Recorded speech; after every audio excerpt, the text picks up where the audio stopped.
you are prepared to give up my pyramid. I said, we have a picture of you riding on a camel around the pyramid several years ago, talking about your ancestors built them thousands of years ago. We got another picture of Menachem Begin dancing in front of the pyramids that his ancestors built thousands of years ago. We want our pyramids back, and there's no need to even dialogue unless you're prepared to give them up.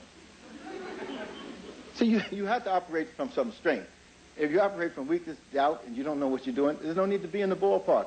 Let the Gordons, Jeffries, and others do the shooting, because you all be shooting the wrong people and using the wrong ammunition. What I'm saying is you've got to master the understanding of your own experience and your history and have this knowledge. It's there, it's available, it's in the books. You've got to study groups. Put these study groups in your homes, in your churches, in your apartment houses, on your jobs, and study this material. It's there. Then you can be as firm and sure as the others of us are. The Wade Nobles and the Hakeem Matabutis and the Nayam Akbars and the Francis Cresswells. This material is there. We haven't produced any magic to get at this material. We're just more disciplined, hard-working, more persistent than others. So once he was prepared to give up my pyramid, and I always carry the image of the pyramids around. Once he was prepared to give them up, I said I would come down. And he called in from Hong Kong to tell his people, tell Jeffries he can have his pyramids back. So my brother said, look, I can't allow you to go down there by yourself. This is my little brother. He's in a heavy African martial arts. And that's why it's good to have these little brothers. He said, I'm going down with you because my aura will protect you. So the Jeffries boys from Newark, New Jersey, went down to Rockefeller Plaza to meet Edward I. Koch. I rolled down, just as I rolled this stuff here and all these books, I don't go nowhere without your ammunition. There's no need to begin a war and you ain't armed. You're just mouthing and woofing. Take your ammunition. And so we rolled into Koch's office with all of this stuff. First thing I saw, and he wanted to know, where's your documentation? I said, we have it all here. But before he could say anything, I said, look, that thing over there on the cabinet, we're going to have to deal with before we do anything. He said, what? What? I said, that Statue of Liberty. What do you mean? Well, you're not familiar with the Statue of Liberty? Yes, the Statue of Liberty is in the harbor. No, its background, the reason for it being. I said the Statue of Liberty has not a darn thing to do with your immigrant forebears. It has to do with my forebears fighting for liberty in these United States. He tried to act cool, but it was clear he was becoming discombobulated.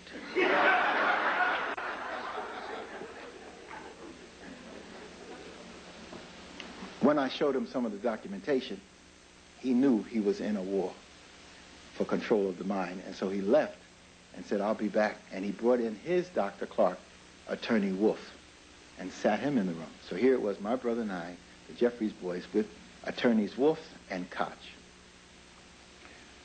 We presented the information, and Koch, after an hour, got what I call cognitive dissonance. That's what happens when this new information is brought before the folks. Cognitive dissonance is a much nicer term, a psychological term where imbalance, disharmony occurs when new information is, but I like to call it racial pathology, but cognitive dissonance is good enough for those who cannot digest racial pathology. Well, cognitive dissonance started to set in, and after a while he got so uncomfortable. He asked me about, well, what is this about? You had said something about rich Jews and involved in the enslavement of Africans. So I said, where do you want us to start? What period of history? You want us to start in the Spanish, Portuguese period of the starting of the slave trade in the 1400s and 1500s? Do you want us to move it from Seville and Lisbon on to Amsterdam and Hamburg, where the new Jewish community in those areas continued the slave trade for the Dutch, the Germans, and the English? Or do you want us to move it to Brazil and the Caribbean and Curacao, which became the new Amsterdam, the new center of the slave trade in the Western world, centered around the Jewish immigrants that moved into Curacao? Or do you want us to move it to New York and Newport, Rhode Island? Where do you want us to start? Newport, Rhode Island, at the time of the American Revolution, was the leading slaving center in America. And that was the home of the largest Jewish community and most active, wealthy Jewish community in America. Newport, Rhode Island. Where do you want to start, Mayor? Well, what books do you have? Well, we have a book here. Aaron Lopez of Newport. In the 1750s and 60s, one of the largest slavers out of Newport, Rhode Island.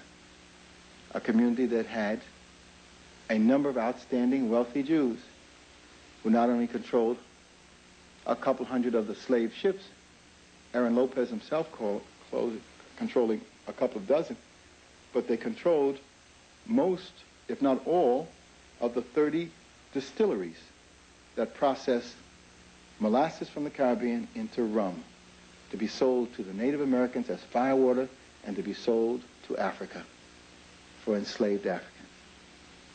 Where do you want to start? You want to go back into the Spanish Sephardic Jewish community? Then get Stephen Birmingham's, the Grandees.